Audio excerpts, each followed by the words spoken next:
सत्ता पक्ष सिर्फ बीजेपी और केंद्र सरकार पर आरोप लगाता है। जांच में ईडी को सहयोग नहीं दिया जाता है। बाबूलाल मरांडी ने अभी पीसी के दौरान ये बातें कही।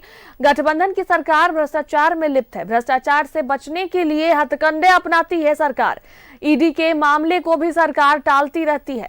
सीआरपीएफ मामले पर बाबूलाल का ये बयान सामने आया है। सरकार पर बैठे लोगों ने सीआरपीएफ पर भी केस कर दिया। धारा 144 लगा था तो सीएम ने कैसे सभा को संबोधित किया, ये सारी बातें बाबूलाल मरांडी ने अपने पीसी के दौरान कही।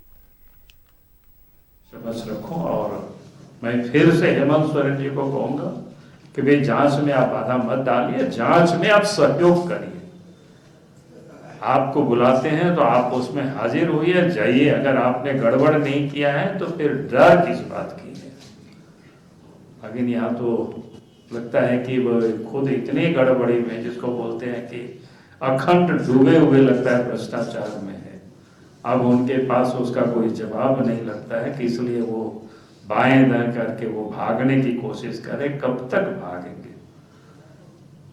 क्योंकि जो किए का फल तो सबको मिलता है, इसी धरती पर सबको मिलेगा और जल्दी ही मिलेगा। मुझे लगता है कि जितना वो इधर उधर भागेंगे उतना वो फंसेंगे। वो मकड़े के तरह, मकड़े जो जाल बुनता है ना और उसी जाल में बाद में वो फंस जाता है तो वहीं वो लटपटा जाता है। तो लगता है कि हेमंत सोरेन जी भी वैसे ही वो लटपटा रहे अपने ही बुने हुए जाल में। झारखंड मुक्ति मोर्चा के नेता और लोगों को बुलाया था तीर धनुष और डंडे हारे हथवार के हथियार के साथ। उसके घर से लेकर के पूरा राजभवन के जो पीछे का जो मेन रोड का सब जगह लोग खड़े थे। हम लोग भी आते जाते लोगों को देख रहे थे।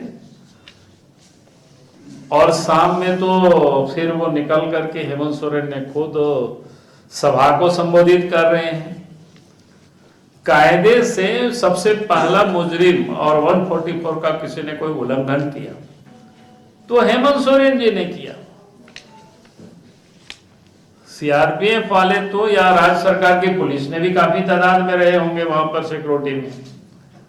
तो उनका तो काम है सिक्योरिटी में करना, उनका तो काम है उसके लिए जाना। लेकिन केस तो होना किसके चाहिए था? जेएमएम के उन वर्करों के ऊपर। जेएमएम वालों ने जो भड़काने की बयान दिया था उनके ऊपर एफआईआर होनी चाहिए। एफआईआर तो उनके ऊपर होना चाहिए था, हेमंत सोरेन के ऊपर, मुख्यमंत्री के ऊपर होना चाहिए था 144 का। तो उन्होंने उल्लंघन किया। सरकार उनकी है, उनके सरकार ने, उनके पदाधिकारी ने 144 का ऐलान करता है शाम तक और फिर मुख्यमंत्री आकर के गाड़ी के बोनट पर खड़े होकर के भाषण देते हैं। आरपीएफ तो उनकी सुरक्षा में, ईडी के सुरक्षा में है। अगर सीआरपीएफ के जवानों को नहीं बुलाया होता तो इन लोगों का मंशा तो बिल्कुल साफ था। जेएमएम के नेताओं का वाइट देख लीजिए, उन लोगों ने क्या क्या बोला है। कांग्रेस के नेता भी क्या क्या बोले हैं वो आप सबके सामने है। आप ही सबों ने दिखाया भी, आप सबने छापा भी है।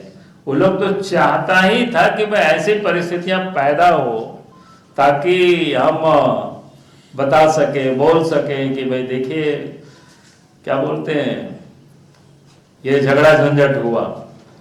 नहीं तो फिर भाई एक मुख्यमंत्री को बुला रहे हैं और मुख्यमंत्री ने अपने घर बुलाया तो फिर इतने लोगों को पूरे राज्य से बुलाने की क्या जरूरत थी? जब तीर धनुष लेकर के बुलाने की बात है तो ये बिल्कुल साफ है कि जेएमएम क्या चाहते थे, हेमंत सोरेन क्या चाह रहे थे। ये किसी से छुपा हुआ नहीं। ये बातें किस प्रकार से ये पूरे परिवार हेमंत सोरेन के वो भ्रष्टाचार में लिप्त है और भ्रष्टाचार से बचने के लिए ये तरह तरह की हथकंडे को ये अपना रहे हैं। और इसलिए मैं कहूंगा कि ये भ्रष्टाचार से बच नहीं सकते हैं, चाहे वो कितनों भी कोशिश कर लें। जब तक एक एक भ्रष्टाचारियों को कि सही जगह तक हम लोग नहीं पहुंचा देते हैं तब तक आंदोलन जारी रहेगी और संघर्ष जारी रहेगा। किस